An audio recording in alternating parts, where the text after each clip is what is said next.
The record company would have probably liked to put the record out earlier, but because of the changes that we'd gone through, we really wanted to leave it as long as possible and try and, so we could represent the band and the changes that it had gone through. No, I mean, as a personal thing, it was quite traumatic, actually, to go through and listen to everything. And not quite as traumatic as watching the video compilation, but... She's calling.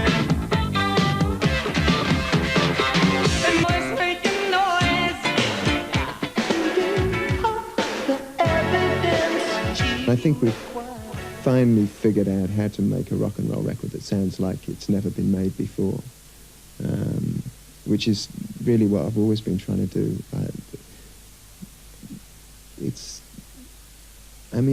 Essentially, it's not so different than what we've always been attempting to do, but I'm very happy with the way it's going. Right, so I'm here with John Taylor, who's dropped in to have a few words about what he's been doing. What have you been up to? Well, we're midway through a record at the moment, a new album, and we've got most of the music recorded for it. And Simon's really working on the lyrics, and he's singing. So the record sounds great. It's the first time in a long time that we've written as a five. We've been writing with Warren on guitar and Sterling Campbell on drums. So the music came a lot easier than usual. The last two records have taken so long to get made, and we didn't quite know who was in the band and who wasn't. So it's been a lot easier this time.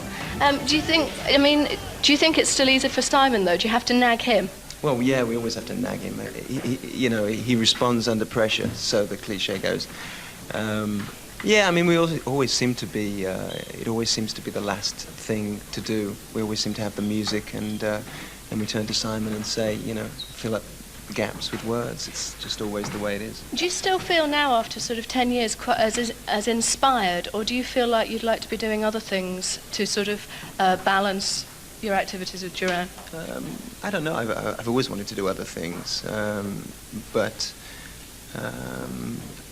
it's pretty time-consuming. I mean, just other than simply living, making records and playing shows and whatever is enough to do, I think. Now, you've got the Greatest Hits album out at the moment. Yeah, it comes out today, in fact. Does it really? Yeah. Gosh. I'm going to buy it. Which has nothing to do with the fact that I'm here. No, there's nothing at all. What's it like? I mean, when you look back, do you feel nostalgic over any of it? Yeah. That's one of the evils of it, I think, and one of the reasons why we put it off for so long is because it's something we'd rather not have to do.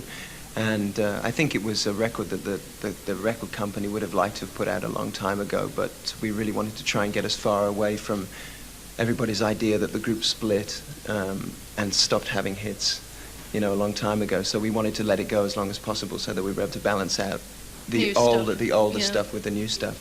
So now it's turned into an album reflecting 10 years of music. So, on the one hand, it's nice and it's fulfilling. On the other hand, the Beatles did everything they did in 8 years, which makes you feel absolutely like nothing at all. But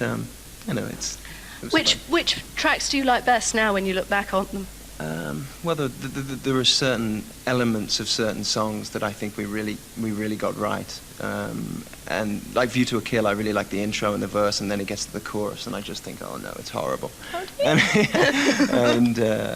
I love the sax break in Rio, but I hate the choruses. So you're picky. I'm very picky. There's not one song I can actually listen to all the way through with a smile on my face. Oh. I'm going to listen to all of them this evening with a smile on my face, darling.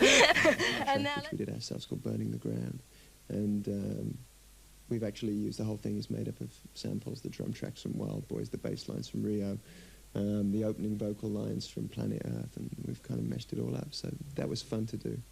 And you don't have to, I'm not biting my fingernails to see whether it gets in the charts or not. It was fun to do, and if it helps bring, the album to people's attention, great.